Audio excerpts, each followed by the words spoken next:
just trying to burn through all these things. Oh, no, I just. I got purple. I got lavender. I think it's. Yes. Good evening, ladies and gentlemen. It's February the 3rd. Welcome to the City of Universal City Council. 6:30, call for a quorum check. Mayor Pro Tem Fitzpatrick. Here. Councilmember Goolsby. Here. Councilmember Putt. Here. Councilmember Rubal. Here. Councilmember Shelby. Here. Councilmember Vaughan. Here. We have a quorum. Thank you. Tonight, the invocation is by, can you okay? The invitation would be by Councilmember Goolsby, and then now we'll Close your eyes. Lord, we want to thank you for this day that you've given us. Lord, we want to give you thanks for everything in our lives that you've given us, the good times, the bad times. Lord, we ask that you be with us tonight as we deliberate the items that relating to the city.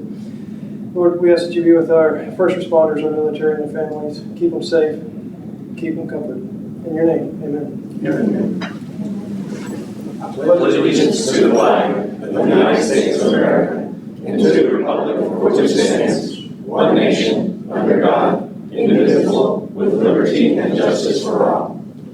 Honor the Texas flag. I pledge allegiance to thee, Texas, one state, under God, one and indivisible. Thank you. Be seated.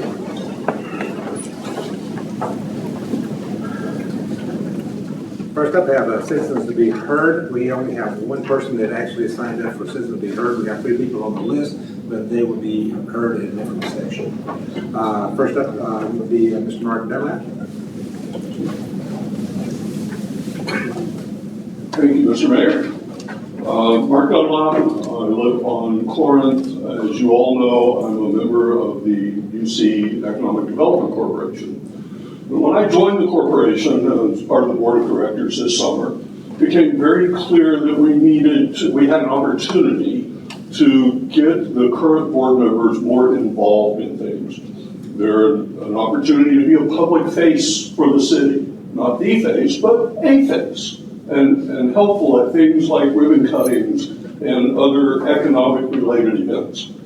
One of the other things that we realized real quick was that it would be very helpful if we had a standard set of talking points that each of the board members could learn, adapt to their own approach, and be able to share with any businesses, any citizens, anybody who really needed to hear the story of the EDC. So I worked with Michael and with Kim, and we built what we call an elevator pitch. If you had an elevator ride worth of time, how do you tell the story? So I wanted to give you an example of that this evening and run through the story quickly. And then I'll have a quick call to action as we wrap up. So the EDC in Universal City is really the engine for driving strategic, sustainable economic growth in the city. We do that through a variety of mechanisms and a number of tools that we have. First and foremost is the things that fit within our mission. Number one, we want to encourage new business in the city. We do things like provide infrastructure, provide seeding for property that we can get new business and new development going into. Secondly, we want to support and expand our current business footprint within the city. So we do things like the storefront improvement programs and things like that that help expand, beautify, and really drive economic growth. And I'll talk about that more in just a second.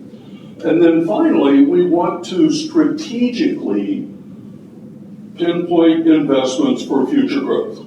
We all know that economic growth in many cases is a multi-year activity. So we want to make sure that we're strategic in how we aim the growth. We want to, all things equal, we prefer business footprints that are sustained, that last for years, and not shorter term kinds of things, right? So the EDC, that's really kind of the 3 parts of our core mission. So how do we do that? Well, first of all, I talked quickly about the storefront improvement programs that we can use for existing businesses to help them beautify, modernize, improve the curb value, the curb appeal of their businesses.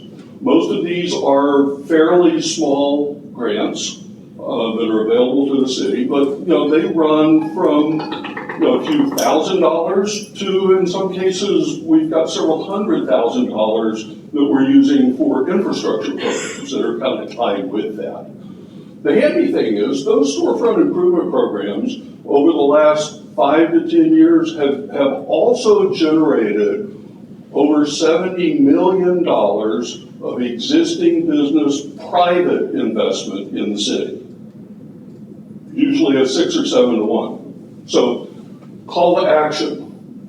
Get with me, get with Michael, get with Kim. We can help you work through learning this yourself and helping to tell the story. Thank you. Thank you, Mark. Appreciate that. I lost the clock. Thank you, Mr. Dunlap. That is all of the citizens that we heard at this time. We'll go into staff report.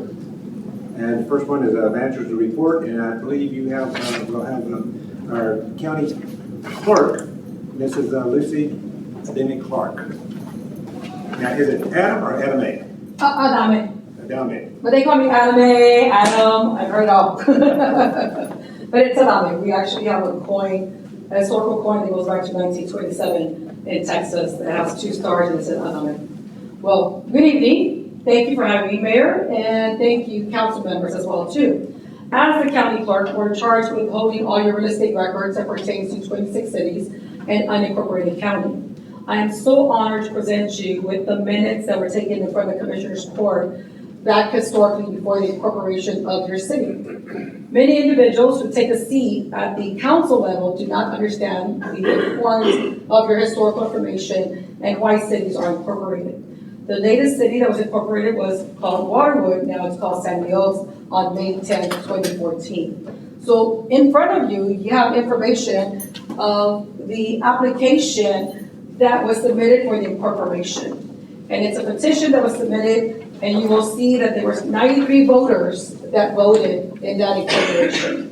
And as you see, back in the days, it was all written. So there were 78 casts of for, and there was 14 casts against.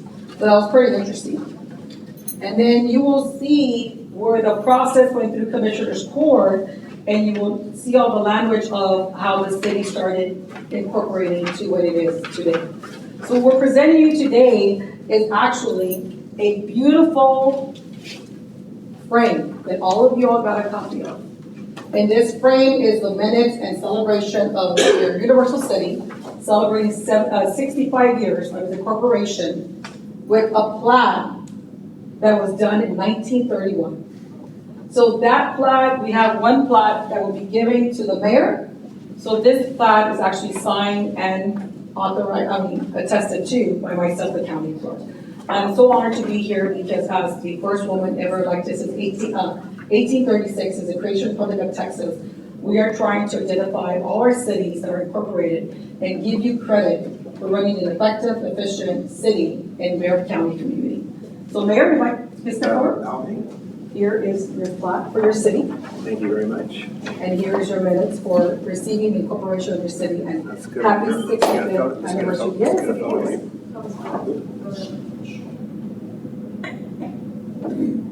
Thank you so much. Thank you, Mayor.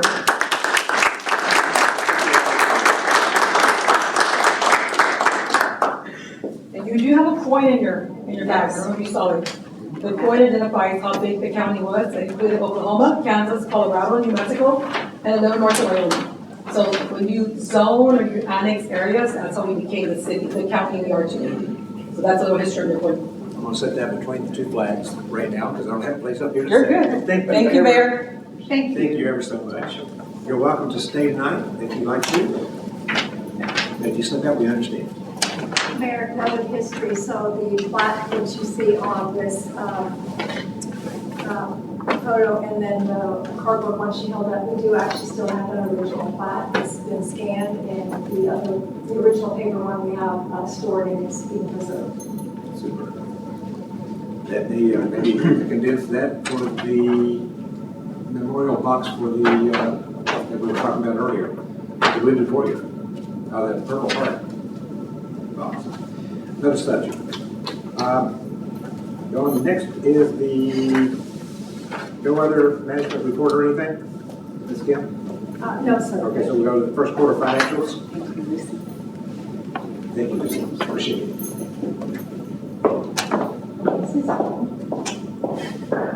Good evening, Mayor and Council.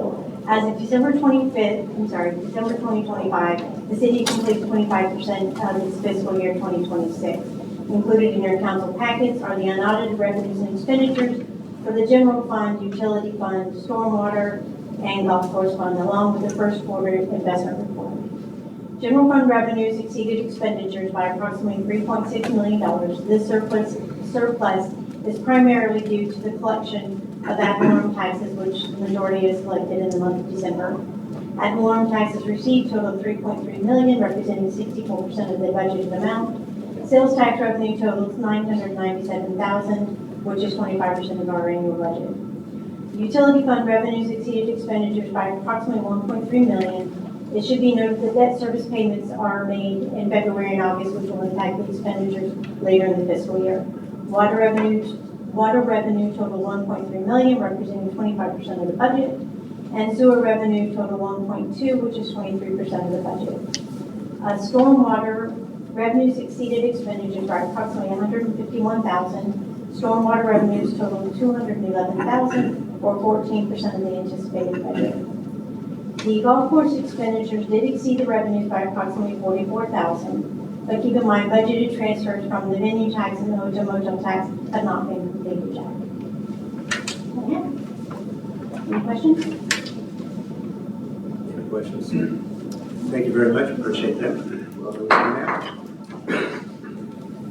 City manager announcements. I have no announcements this evening, sir. Okay, we'll go to the mayor's announcements. First of all, I have one stand-in, Mr. Dave Youngman. He is with the Greater Randolph Area Parade Council. I call him the czar. He wants to give us a little briefing on this year's festivities with the parade and some changes that they have planned. Thank you very much, Mayor. Thank you all, council members.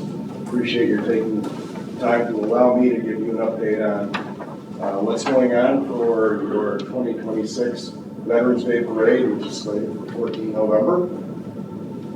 I understand that there was at least some level of disappointment in the past, but I assure you that I, along with the team of volunteers, have one objective, and that is to make this the best Veterans Day Parade that Universal City has ever seen. We already have commitment from the Shriners to participate this year. We also have commitment from Fife and Drum Band that have previously participated in 2 of our parades. We've already had meetings, and we are going to have another one this Thursday. We've got a band already selected for the post-parade events. The post-parade events this year are going to be held at Legion Post 6 and 7. We are working with a number of local organizations to have them bring in booths or whatever they would like. But I assure you that we're going to come up with a theme for this year. Freedom 250 sounds wonderful as we are celebrating our 250th year of independence. And we're going to encourage parade participants to dress in red, white, and blue this year. But the primary concern being our veterans, their family members, and their friends. We want them to lead the parade this year just in awe of what we did. And trust me, you will not be disappointed this year. Purely informational, and I hope we see each other again sometime soon before the parade, and I'll be glad to give you updates as you wish. Thank you, Mayor. Thank you, council members. Have a great evening. Thank you very much. I appreciate that, and I look forward to this year's parade. Thanks, sir. Continuing on with Mayor's comments, I would like to thank city staff for taking the time and keeping us informed during the winter blast we had the week before last. Numerous posts were made throughout the episode, throughout the weekend, concerning weather-related conditions, warming centers, and general reminders to stay safe. We really appreciate kept us well informed. Big big change from what 10 years ago, we didn't quite have that kind of information. For those that are interested, First Friday is this Friday for Randolph Air Force Base. If anybody is interested, it's for networking with local military leaders and assorted city businesses and representatives. And that's for the Northeast Partnership cities, all the members of cities of that. But it is open to the public if you have access to the base with an ID card. You're welcome. It's at the outer end. And if you do not have access, you can ride in with somebody who does have an ID card. That's just for general information only. It's the first Friday of each month, and it's hosted by the wing commander. With that being said, that's all the general I have. I'm going to pass it to Mr. Goolsby, and then we'll go that one around. Thank you, Mr. Mayor. Don't really have anything, but Mark, thank you so much. Very informative. You did a great job with the elevator pitch. Thank you. Mr. Ball. Thank you, Mr. Mayor. I also appreciate the elevator pitch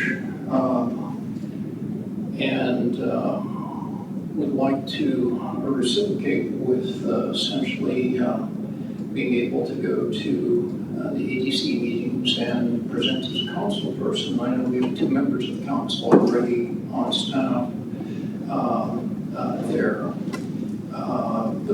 But there are a broad spectrum of issues that our city faces, and there's only a limited amount of resources, and understanding where that goes would be very helpful. I would like to suggest, Mr. Mayor, that council adopt a policy, and this is an item for future discussion, on rotating EDC representation from council. I think our members have done a great job, but essentially it would be reasonable to have a fair input from all council members to the EDC, and also to improve the understanding of council of EDC's operations. So that would be sort of a two-way street. So I would like to ask that be added as an agenda item in the future. That is a discussion of some term rotation schedule for council members to participate in the EDC. Thank you, Mr. Mayor. I'll keep this short. Our golf course has been having twilight self-guided tours for their weddings for the past 2 weeks. They've got 2 more coming, each on a Wednesday night from 5 to 7. They have decorated this like I have never seen before. It is spectacular. And they have done some amazing wedding sales just from these very small venue meetups. Katie and Mia have gone out of their way, and they're so talented. I'm excited to see what the end result is going to be, but boy, they're very successful at doing this. Thank you, Mr. Mayor. Thank you. Mayor Pro Tem. I was going to say thank you, Mark. I thought you did a great job talking about the EDC, and I'm also thrilled to hear about the parade. I think anything we can do to improve that is outstanding, and I will be stopping by the golf course to see what it looks like tomorrow evening. Nothing for me, Mayor. Nothing for me. And we'll close that out. We'll go into the consent agenda. All matters listed under this item is considered to be routine by City Council and will be enacted in one motion unless there's a request to take one off. Is there a request to take one off? Mr. Paul? Yes, Mr. Mayor, if we could have discussion on item F, I would appreciate that. Thank you. Item F? Yes, sir. Okay. Any others? Move to approve everything but item F. Second. Got it, right? And call for any discussion? Call for the motion. Call for the vote, I'm sorry. Councilmember Goolsby? Aye. Councilmember Shelby? Aye. Mayor Pro Tem Fitzpatrick? Aye. Councilmember Putt? Aye. Councilmember Rubal? Aye. Councilmember Vaughan? Aye. Motion carried. Okay, ordinance 008E 2026, stop intersection and no parking zone, second reading. For discussion, Mr. Ball. Thank you, Mr. Mayor. I'm sure that other members of the council got some email from a citizen with regard to whether the signage was compliant, not visible, particularly for stop signs in some of the locations designated. Also, there's a concern that was associated with the definition of commercial parking on the street that is beside the coffee shop to the apartments going to north. So I wonder if those concerns have been addressed. If not, what would be the rationale of using non-standard signage? Thank you, sir. Thank you. I don't think there's any non-standard signage approved. No, there is not. So I received no information or no email from any citizens with concern of that. And neither did the staff. And it would not be appropriate for us to put a legal sign out there that do not meet all safety requirements from the state of Texas. So I really don't understand what the question is about.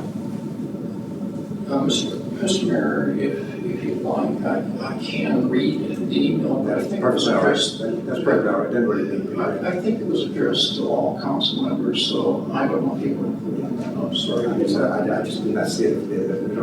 Thank you, Mr. Mayor. Call for approval. Second. Discussion. Call for the vote. Councilmember Shelby, Aye. Councilmember Goolsby, Aye. Mayor Pro Tem Fitzpatrick, Aye. Councilmember Putt, Aye. Councilmember Rubal, Nay. Councilmember Vaughan. Aye. Motion carried. Approved. Okay, action items. Item A, contract award for the Olympia Hills drain repair. Thank you, Mayor. While Ray is getting set up with the microphone over here, if you'd like. We have a bigger camera over here. So this was the storm drain that's on hole 8 and 9. It has a bridge over it, so when we had rain in July of 2025, does everybody remember what rain was like? We had a very big storm right around the 4th of July of 2025, so it did significant damage not only to the bridge, but to the embankment that we have around it. It's starting to erode very quickly with a little bit of rain that we're getting. So this is kind of an emergency repair to get it fixed, to remove any liability that the city might have on that drainage project. So I'll let Randy talk about the specifics. Yeah, Mayor, Council, as Ms. Turner stated, the July flood, as you was well recorded and documented, we were impacted as that as well.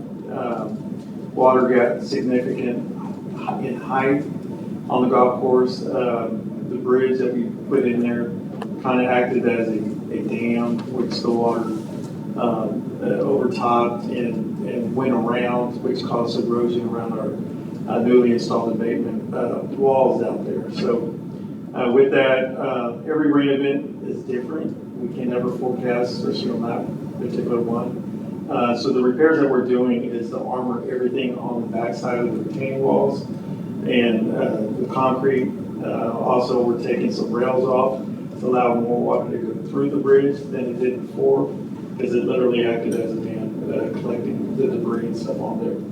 So we put, so we made those design changes, and we're put it out to bid. We were significant. We had quite a few 6 bidders that responded to us on this repair job.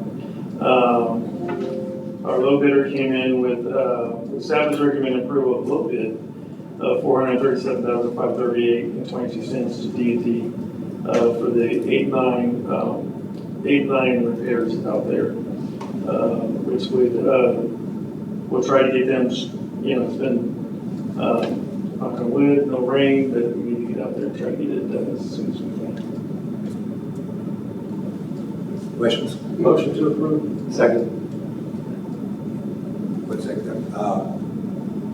Discussion. Mr. Vaughan?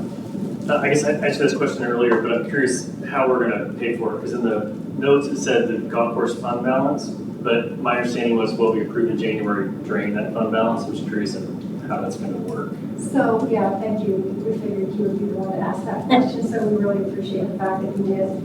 Christine's gonna go over the golf course financing for not just this project, but the last one and other projects that they have ongoing. So, Maribel, if you could pull up the slide, we appreciate it. It's on. Thank you. So, is the slide up? It's not yet. I'm sorry.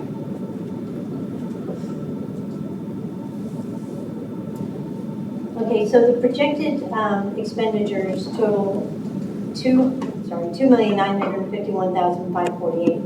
That includes the golf course construction contract of $2,003,000, the emergency drainage repairs of approximately $475,000, and then the architectural services of $105,000.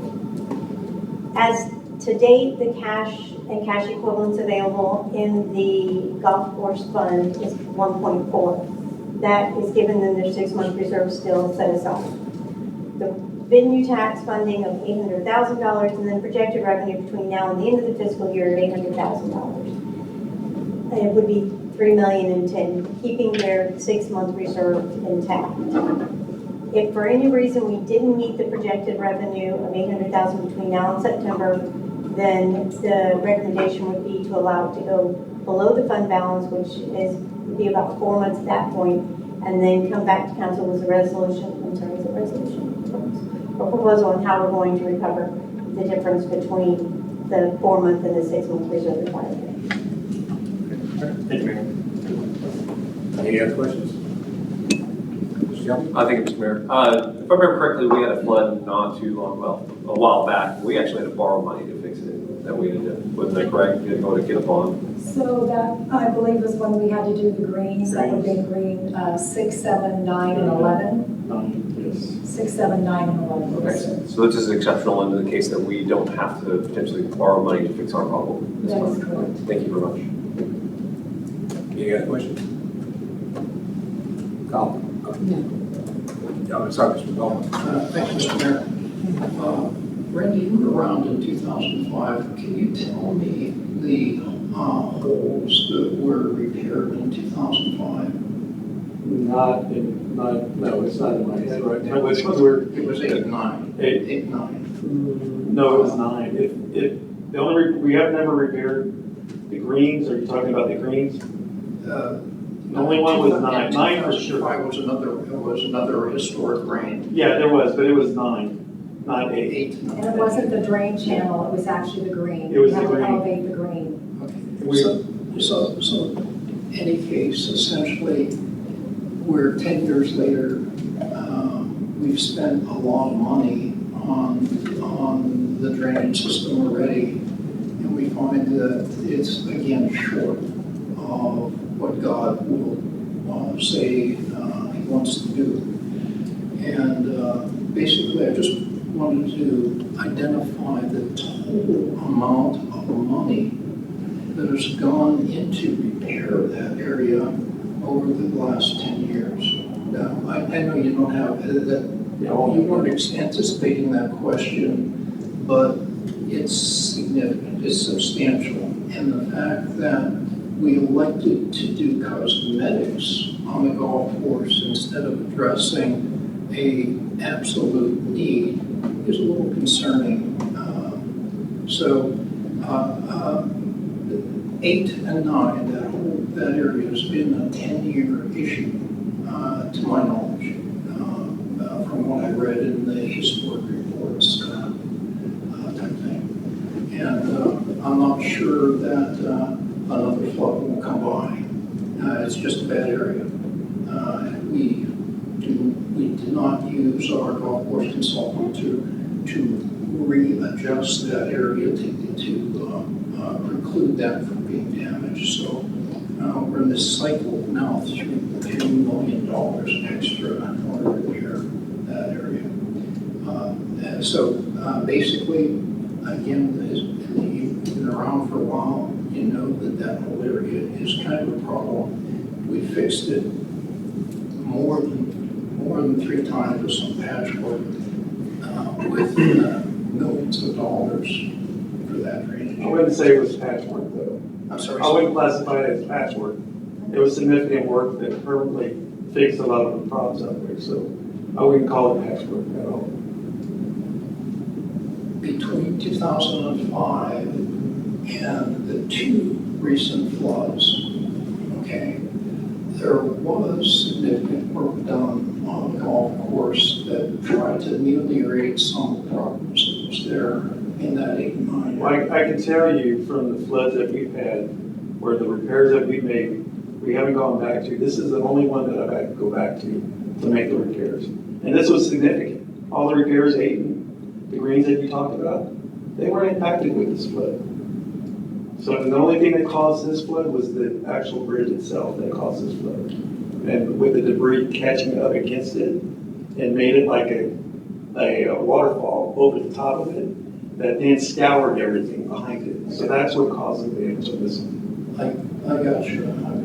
I walked the spillway at Canyon. I got you. Yes. Thank you very much. Okay. Any other comments? Call for the vote. Councilmember Goolsby? Aye. Councilmember Shelby? Aye. Mayor Pro Tem Fitzpatrick? Aye. Councilmember Putt? Aye. Councilmember Rubal? Nay. Councilmember Vaughan? Aye. Motion carried. Approved. Item B, ordinance number 655A, 2026, PC 631, SU 8702, Iliad, request for ADU. Second reading. Thank you, Mayor. So this is for a sanitary sewer pipe bursting project. As you know, in the last 5 years, 3 years particularly, we've been doing a lot of these projects. We did list the streets that are on there. You'll notice that a lot of those streets are tied in with the bond packages that. My apologies, Yes. I misread, we've already approved that. She's talking about the right thing. She's just, I'm sorry. Okay. I moved on and you did not. I know. I was distracted here with my mistake. So you'll notice that some of the streets that we had named on there, that they also coincide with the $6 million bond package that you issued, which we'll be bringing back to you in 2 meetings for a board on that. So this is to prepare for that and to get a lot of the sewer pipe bursting done in those areas before we start the street reconstruction, and a little bit more. So we're asking you to approve the contract for $562,500 to Tehama Utilities LLC. Move to approve. Second. So does it count? Your No, mic it was still on. counts. Councilmember Discussion. Vaughan, motion to approve. Hey, hold on. I apologize, Oh, wait, it's for wait. $339,467. No, I rescind it now. You were sending, you're out. You're out. Because we know you want to spend less money. Oh. Yes, you're spending less You want money. to Sorry, thank you, Mr. Long. Move to approve for the 300 something with Toronto Utilities. Yes. Continue my second. Any discussion? Yeah. Yes, Mr. Mayor. Mr. Ball. Thank you, Mr. Mayor. Of the $562,000 essentially that were in the 2025 sanitary sewer pipe burst project, where did that original funding come from? This is our annual CIP program for sewer line replacement. So that is our budgeted amount that we put in for this year, and which was significant by it coming a lot less. Okay, I appreciate that because the last pipe burst was associated with some special funding. Yeah, there's the ARPA funding. Yes. Thank you very much. Any other discussion? Call for the vote.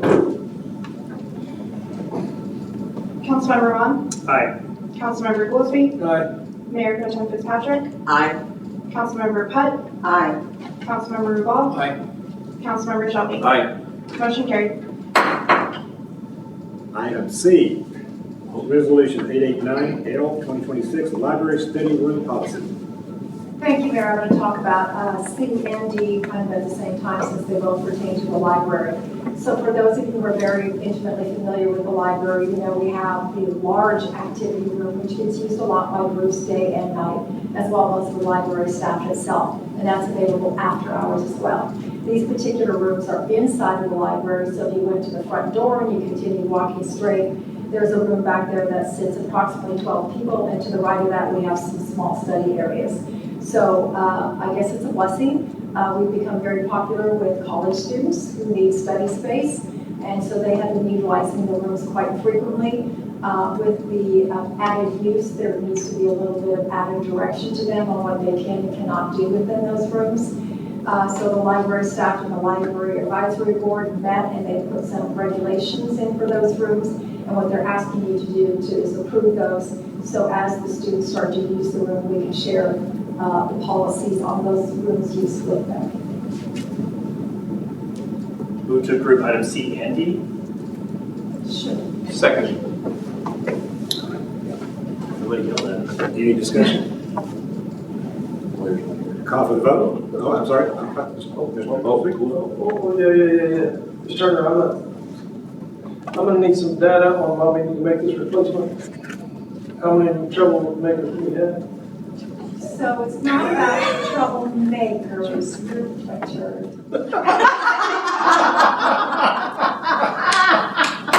Yes, you're right.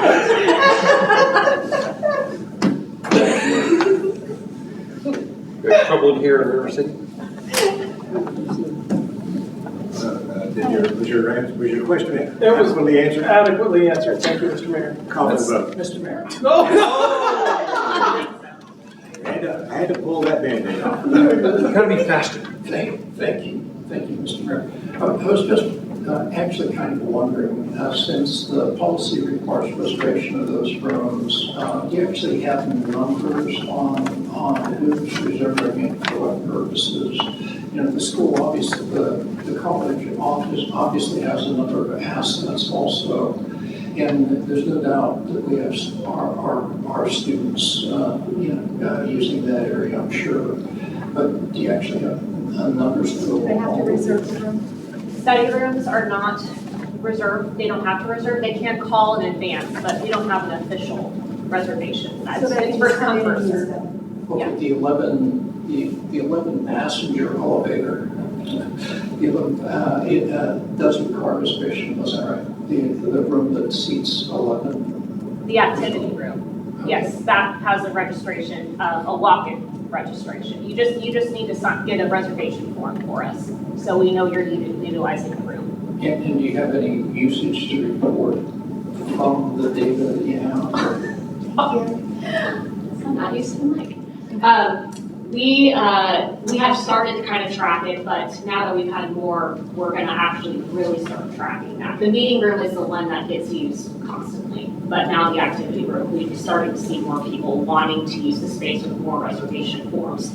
But the state doesn't require us to track when I do an annual report. They don't require us to track the usage of the spaces. Yeah, I was just kind of curious because as presented, it appeared that there was some information with regard to the current usage of the room that also supported the policy change. So I was just curious what we have. I'll take a hey, they're using it more type thing. Thank you very much. Yes, more forms we get, the more we know they're using it. Call for the vote. Councilmember Vaughan? Aye. Councilmember Shelby? Aye. Mayor Pro Tem Fitzpatrick? Aye. Councilmember Goolsby? Aye. Councilmember Putt? Aye. Councilmember Rubal? Aye. Motion carried for both items C and D. C and D. Item E, Resolution 968B 2026, ordering the May 2026 Universal City General Election for City Council. And Mayor. Move for approval. Second. Any discussion? Call for the vote. Councilmember Shelby? Aye. Councilmember Goolsby? Aye. Mayor Pro Tem Fitzpatrick? Aye. Councilmember Putt? Aye. Councilmember Rubal? Aye. Councilmember Vaughan? Aye. Motion carried. Approved. Item F, Resolution 943H 2026, Criminal Justice Grant for Dispatch Radio Console. Move for approval. Second. Any discussion? Yes, Mr. Vaughan? Thank you, Mr. Mayor. We currently have 2 consoles, correct? So we have set up for 3. We have 2 consoles, and this is to add a console in on the 3rd station. We currently have 2 dispatchers working at one time. The 3rd one is that when there's an emergency, we bring somebody else in. This allows them to do exactly the same thing the other 2 are doing. Okay.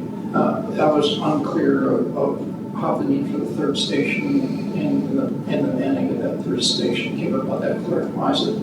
Has there been any further thought about proposals made perhaps 2 years ago to begin to consolidate dispatch services between the local cities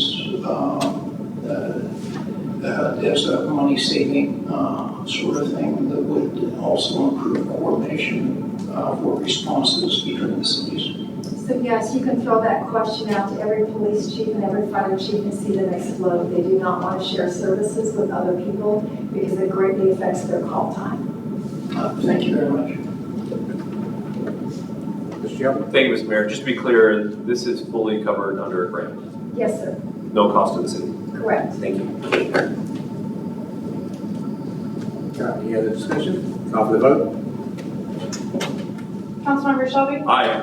Councilmember Goolsby? Aye. Mayor Pro Tem Fitzpatrick? Aye. Councilmember Putt? Aye. Councilmember Rubal? Aye.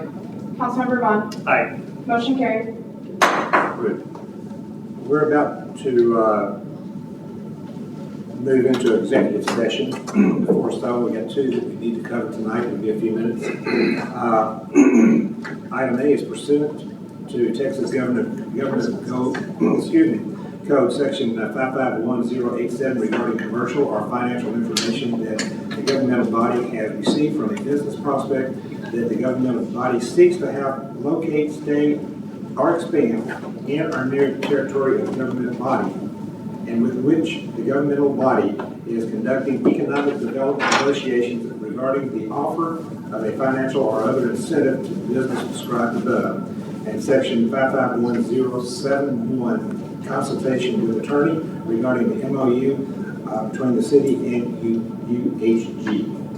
Item B, pursuant to Texas Government Code Section 551071 regarding the purchase, exchange, lease, or value of real property if deliberation in open session would have a detrimental effect on the position of the governmental body in negotiation with a third party regarding water rights. It is now 7:14. We are convened into executive session.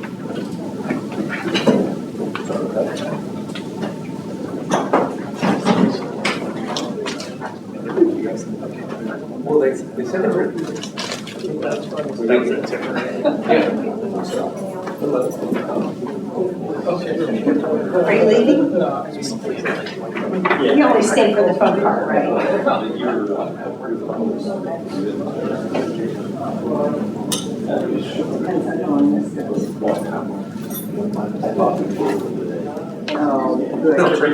only have 3 at once. Yes, so I think everyone is able to be on. Excellent. But don't.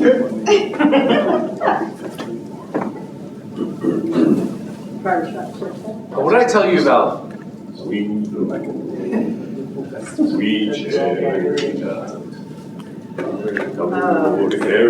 Someone needs to carry your motion.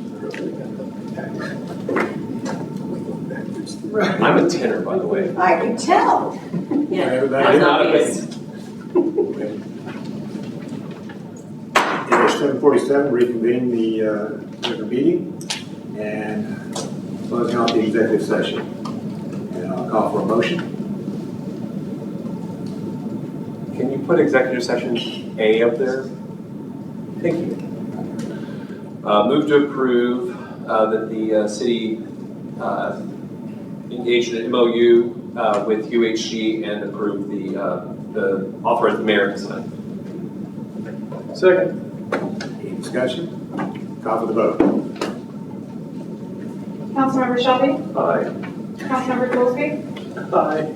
Mayor Pro Tem Fitzpatrick? Aye. Councilmember Putt? Aye. Councilmember Rubal. Aye. Councilmember Vaughan. Aye. Motion carried.